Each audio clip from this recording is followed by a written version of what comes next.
এই মুহূর্তে আমি আপনাদের সাথে যুক্ত হয়েছি রাজধানীর আজিমপুর এলাকা থেকে। এখানে যে দায়রা শরীফ এলাকা, এখানে হাজী সেলিম সাবেক এমপি ছিলেন, তার একটি বাসভবন ঘিরে রেখেছে যৌথ বাহিনী। এবং আজকে সকাল 11টার কিছু পর এখানে সেনা সদস্যরা এসেছেন এবং এখানের দায়িত্বে রয়েছেন একজন ম্যাজিস্ট্রেট। তো তারা আসলে কি কারণে এই ভবনটি ঘিরে রেখেছে সেইটি সম্পর্কে আমরা জানার চেষ্টা করেছিলাম। তারা বলছেন যে তাদের কাছে খবর আছে যে হাজী সেলিম এই জায়গাটি আসলে অবৈধভাবে দখলের মাধ্যমে এই বাড়িটি তিনি করেন এবং তিনি গ্রেপ্তার হওয়ার পরে তার বেশ মূল গাড়ি, যেগুলোর মূল্য প্রায় কোটি টাকার উপরে, প্রায় প্রতিটি গাড়ি এরকম প্রায় 7 থেকে 8টি গাড়ি এই ভবনের ভেতরে থাকতে পারে, এমন একটি খবরে কিন্তু তারা আজকে এই আজিমপুর এলাকায় হাজী সেলিমের বাড়িতে অভিযানে এসেছিল সেনাবাহিনী। এবং পুরো বাড়িটি কিন্তু দেখতে পাচ্ছেন যে তারা ঘিরে রেখেছে এবং ভিতরে কিন্তু সেনাবাহিনী কার্যক্রম সেটি কিন্তু চলমান রয়েছে। এবং তা কিন্তু কিছুক্ষণ আগে নিশ্চিত করেছে যে এই ভেতরে যে আন্ডারগ্রাউন্ড রয়েছে পার্কিং এরিয়ার নিচে, সেখানে কিন্তু সেনাবাহিনীর সদস্যরা তারা 7 থেকে 8টি গাড়ির সন্ধান পেয়েছে এবং প্রত্যেকটি গাড়ি কিন্তু অনেক দামি গাড়ি এবং সেটি বিএমডব্লিউ গাড়ি বলে তারা নিশ্চিত করেছে। বাকিগুলো আসলে অনেক দাম। তবে এই গাড়ির যে কাগজপত্র এবং সেটার যে মালিকানা, সেটি এখন পর্যন্ত নিশ্চিত করা যাচ্ছে না, কারণ সেটি তারা খুঁজছেন। এবং এই গাড়ির যে চাবি সহ অন্যান্য যেই সরঞ্জামাদি, সেগুলো কিন্তু তারা খুঁজছেন এই মুহূর্তে। এবং এই বাড়ির যে নিয়ন্ত্রণ তারা সেটি নিয়েছেন।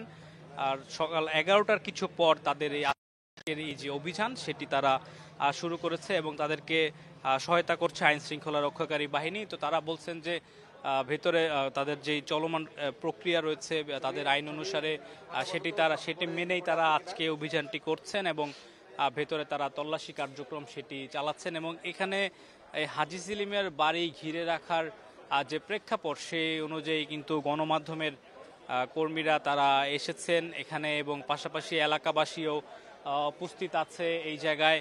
তো আমরা যতটুকু জানতে পেরেছি যে একজন আজকের এই অভিযান সেটি পরিচালনা করা হচ্ছে এবং ইতিমধ্যেই অনেক উৎসুক জনতা যারা এলাকাবাসী তারা কিন্তু এসেছেন এই এই অভিযানটি আসলে দেখার জন্য। আপনারা কি এই এলাকার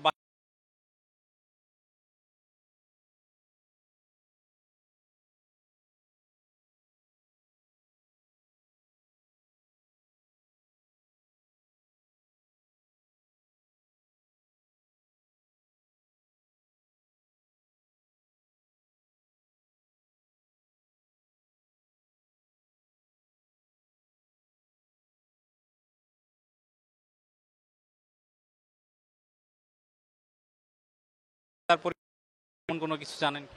না, এখানে তার অন্য কোনো পরিবার থাকতে পারে বলে মনে হয় না। হয়তো তার ছেলে থাকতে পারে আপাতত এই মুহূর্তে, কারণ আগে তো তারা পুরান ঢাকায় ছিল। এখন তো ওদিকে সমস্যা, এটা নিরাপদ, এই জন্য আইসে হতো। তবে বাড়িটি হাজী সেলিমে এতটুকু ছিল। আমরা একজন এলাকাবাসীর সাথে কথা বলছিলাম, তিনি যেটি নিশ্চিত করলেন যে এই বাড়িটি হাজী সেলিমেরই বাড়ি। তো আমরা যদি আরেকজনের সাথে একটু কথা বলার চেষ্টা করি। আজকে এই সেনাবাহিনী যে বাড়িটি ঘিরে রেখেছে, আপনি তো এলাকাবাসী নিশ্চয়ই, তো কোনো মানে কিছু জানেন কিনা আজকের অভিযান সম্পর্কে? না, আজকে এটা যতটুকু শুনছি যে এই বাড়িতে নাকি অনেক অবৈধ গাড়ি টাড়ি আছে, এগুলোর ইনফরমেশন পায় সেনাবাহিনী আজকে অভিযান চালাইতেছে। যেতে এই বাড়িটাও কিন্তু শাসাবাড়ির সম্পত্তি, এটা এক ধরনের অবৈধভাবে দখল করছে। এখন এটার ভিতরে অনেক অবৈধ কিছু থাকতে পারে। তারপরে আপনাদের মাধ্যমে যাতে জানতে পারে, তারা এই পর্যন্ত অনেক অপকর্ম করছে, অপকর্মের অনেক কিছু নীল নকশা এখানে নাশকতা জিনিস রাখতে পারে। আপনাদের মাধ্যমে সুষ্ঠু তদন্ত করা যেতে দেশে কোন রকম নাশকতা না করতে পারে, এজন্য আমরা জনগণ সবাই একভাবে সুস্থ থাকতে পারি। এলাকাবাসী হিসেবে আপনাদের কোনো মতামত বা কিছু আছে কি? না, এলাকাবাসী হিসেবে এটাই মতামত, কারণ এই আওয়ামী দোসর এই পর্যন্ত পলানোর পরে দেশে একটা অরাজকতা সৃষ্টি করে সামনে জাতীয় নির্বাচন। এই নির্বাচন বানচাল করার জন্য তারা বিভিন্ন জায়গায় বিভিন্ন নাশকতার পরিকল্পনা করতেছে।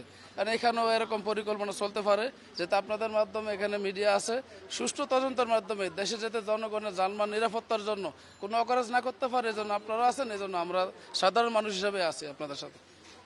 আরেকজনের সাথে কথা বলছিলাম, তিনি বলছেন যে যেহেতু বিগত ফ্যাসিবাদ আমলের যারা আওয়ামী লীগের দোসর ছিল তারা নানাভাবে নির্বাচন বানচাল করার প্রচেষ্টা করছে, পাশাপাশি দেশে একটি নাশকতার করার চেষ্টা করছে বলে তিনি জানাচ্ছেন, এবং যার প্রেক্ষিতে এই আওয়ামী দোসরদের গ্রেপ্তার করে তাদেরকে আইনের আওতায় আনার জন্য তারা দাবি জানিয়েছে।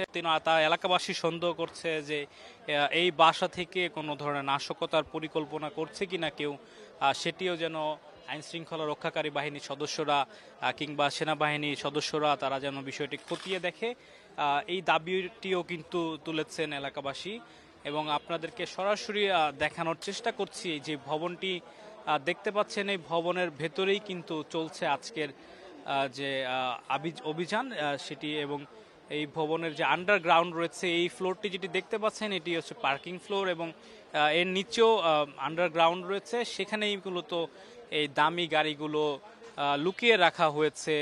এবং এই সন্দেহেই কিন্তু সেনাবাহিনীর সদস্যরা তারা আজকে যে অভিযান সেটি পরিচালনা করেছেন, এবং ভেতরে তারা আছেন এখনো, তারা গাড়িগুলোর সন্ধান পেয়েছেন বলে নিশ্চিত করেছে এখন পর্যন্ত। এবং সবগুলোই আসলে অনেক দামি দামি গাড়ি, এবং বেশিরভাগ গাড়ি বিএমডাব্লিউ বলে তারা নিশ্চিত করেছে।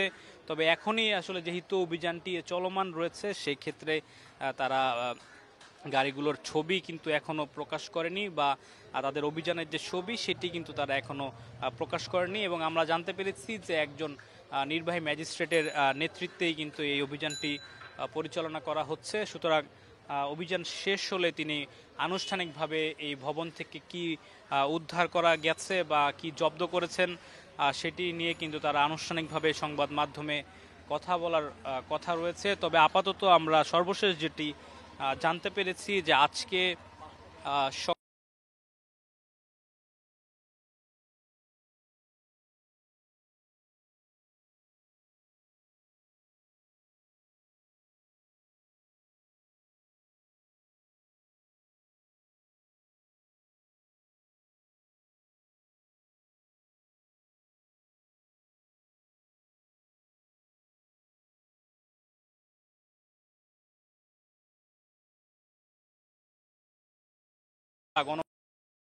আনুষ্ঠানিকভাবে কথা বলবে বলে আমরা জানতে পেরেছি। তো আমার কাছে রাজধানীর আজিমপুর থেকে হাজী সেলিমের বাসায় অভিযানের এখন পর্যন্ত এই ছিল সর্বশেষ খবর।